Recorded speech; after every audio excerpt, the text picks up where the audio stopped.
On a crisp November afternoon in Willow Creek, Montana, the 3 p.m. freight train rumbled to life under a sky bruised with the promise of an early winter storm. A thin sheen of ice coated the gravel tracks, glinting like shattered glass under a weak autumn sun. Pickup trucks lined the station lot, their tailgates piled with firewood, handmade wreaths, and trays of pumpkin pie for the upcoming Thanksgiving potluck at the community church. Ranchers in worn flannel sipped black coffee from thermoses. High schoolers in Letterman jackets swapped stories of last night's football victory over rival Plainsview, and retirees huddled near the platform's heaters, their breath fogging as they debated the best Christmas light displays in town. The scent of fresh donuts wafted from Millie's diner across the tracks, mingling with the sharp bite of diesel and the sweet warmth of hot cocoa from a vendor's cart.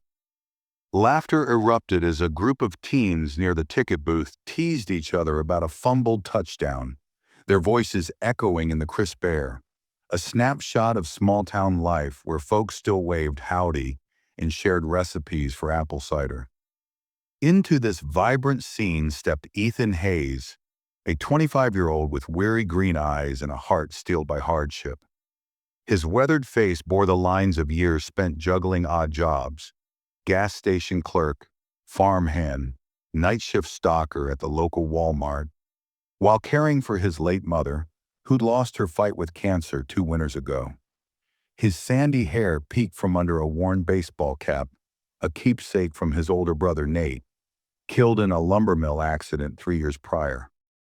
Ethan wore a patched denim jacket over a faded hoodie, his boots scuffed from long walks to save gas money. A battered folder hung from his shoulder, stuffed with a resume, a glowing reference letter from his old boss at Jake's auto shop, and a creased photo of his younger sister Mia beaming at her high school graduation. Ethan had one goal: reach Willow Creek's Apex Tech, a startup offering entry-level coding jobs. Self-taught through free online courses, he hoped his grit could outweigh his lack of a degree. His savings were gone, drained by medical bills and the cost of heating his one-room apartment. But Ethan clung to a quiet pride, his steps steady despite the weight of desperation. He slipped into a seat at the back of the train's weathered car, his hands clutching the folder like a lifeline. Passengers cast curious glances. A young mom, Ellie Carter, adjusted her toddler's blanket. A businessman in a crisp suit scrolled through emails. A rancher chewed a toothpick, his eyes distant. The train jolted forward, wheels clattering against the icy rails, when a gruff voice cut through the hum. "Tickets, please!" Conductor Hank Larson, a burly 45-year-old with a no-nonsense air, strode down the aisle. His navy uniform, pinned with a silver badge, gleamed under the fluorescent lights. His clipboard clicked as he checked tickets, his sharp gaze landing on Ethan. "Tickets, son?" Hank's voice was firm but not cruel.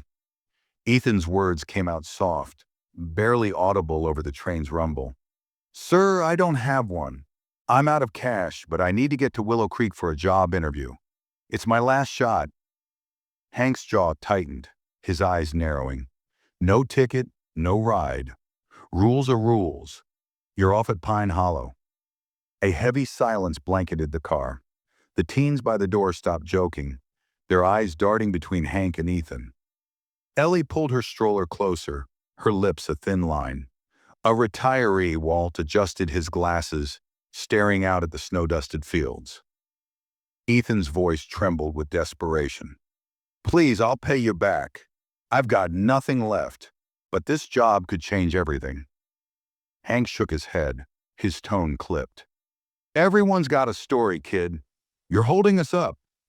He blew a shrill whistle, the sound ricocheting off the metal walls, and nodded to a lanky guard with a tired face.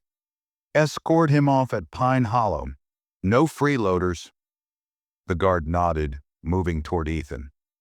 Ethan sat frozen, his shoulders sagging, his eyes reflecting a quiet pain that seemed to ripple through the car.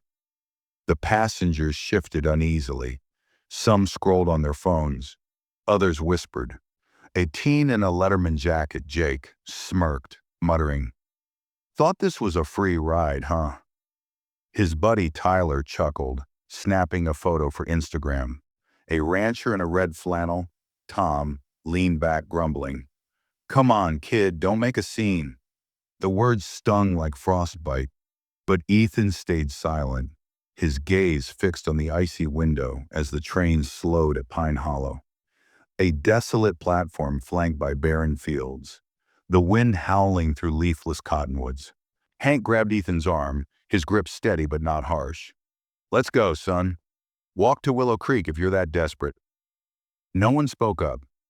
Ethan rose, his knees shaky, clutching his folder as he shuffled toward the exit. The guard stood by the door, arms crossed, as the passengers watched in uneasy silence. Then a small voice pierced the tension. "Why are you kicking him out?" All eyes turned to Liam Carter, a 10-year-old in a blue school jacket, sitting beside his mom, Ellie. His hazel eyes burned with innocence and defiance, his voice quivering with a child's courage. "He didn't have a ticket, kid," Hank snapped, irritation flaring. Liam tugged at Ellie's purse, fumbling with the zipper. "Mom says we help folks in need. Why not him?" He looked up at her, earnest, then stepped into the aisle. "I'll pay his fare. I've got cash from my paper route. Please just take it. I'll earn it back." The car fell into stunned silence. Liam held out a fistful of crumpled dollars and coins, his face flushed with determination. He shoved them into Hank's hand, his voice rising. "Please, let him stay." Hank froze, the money crinkling in his palm, doubt flickering in his stern eyes. The passengers exchanged glances. Jake lowered his phone. Tom shifted uncomfortably. Hank hesitated, then stepped off the train, his boots crunching on the icy platform. Ethan sat on a splintered bench, his breath visible, his eyes searching the horizon. Hank approached, clearing his throat. "Get back on, kid. The boy paid your fare." Ethan's head jerked up, his eyes wide with disbelief. "What boy?" Hank nodded toward the train. "The kid in the jacket. He stepped up when no one else did." Ethan's eyes glistened, tears tracing his windburned cheeks. He pressed his hands together, whispering, "Thank you." With Hank's help, he climbed back aboard, the car's mood shifting like a storm breaking. Liam sat with his mom, a shy smile on his face. Ethan shuffled over, kneeling to meet Liam's gaze. "What's your name, kid?" "Liam," he replied, grinning. "You did something big, Liam. I'll never forget it." Liam blushed. "You're the brave one, mister. I just helped a little." The moment sparked a ripple effect. A man in a worn coat offered Ethan his seat. "Sit here, son." A woman with a knitting bag handed him a scarf, her voice thick. "Stay warm out there." Jake, the Pink Hollows football star, deleted his photo, muttering, "Sorry, man. You're tougher than us." Hank returned, his gruffness softened. "This job can harden you, kid. That boy reminded me what matters." Ethan nodded. "No harm done. A kid showed us how to be better." The train rolled on, snow-dusted barns and golden fields flashing by, a warmth spreading, not from the heaters, but from Liam's heart. Ellie offered Ethan a sandwich from her bag, murmuring, "Eat something." A retiree, Walt shared, "Lost my wife last year. This makes me want to visit her grave again." Tom, the rancher, added, "My pa struggled like you. I'll check on my neighbor." Liam shrugged, his cheeks red. "My dad's a vet. He says always help when you can." Ellie, teary-eyed, squeezed his hand. "You're your father's son." At a mid-journey stop, a quaint station adorned with a twinkling Christmas tree, a local news crew waited, tipped off by a passenger's YouTube short captioned, "Kid saves stranger on train, heartwarming." The reporter, Grace Miller, approached Ethan.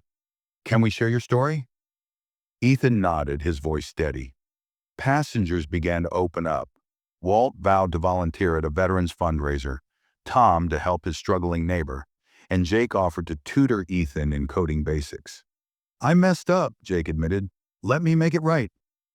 Ethan smiled. "You're forgiven. Spread good next time." As the train neared Willow Creek, Ethan pulled out a candy bar from his folder. "Meant for Mia, but you earned it, Liam." Liam grinned. "Thanks." Ellie hugged him tight.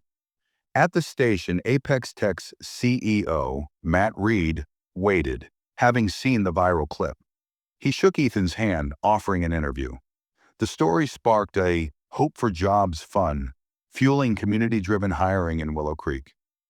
As snow dusted Main Street's twinkling lights, Ethan paused at the platform, turning to the passengers. "Silence lets pain grow, but one pure heart can change everything." "Thank you, Liam." The car erupted in applause as he stepped off, a new future within reach. As the train pulled away, one truth lingered. A small act of kindness can move mountains. Will you be the one to step up,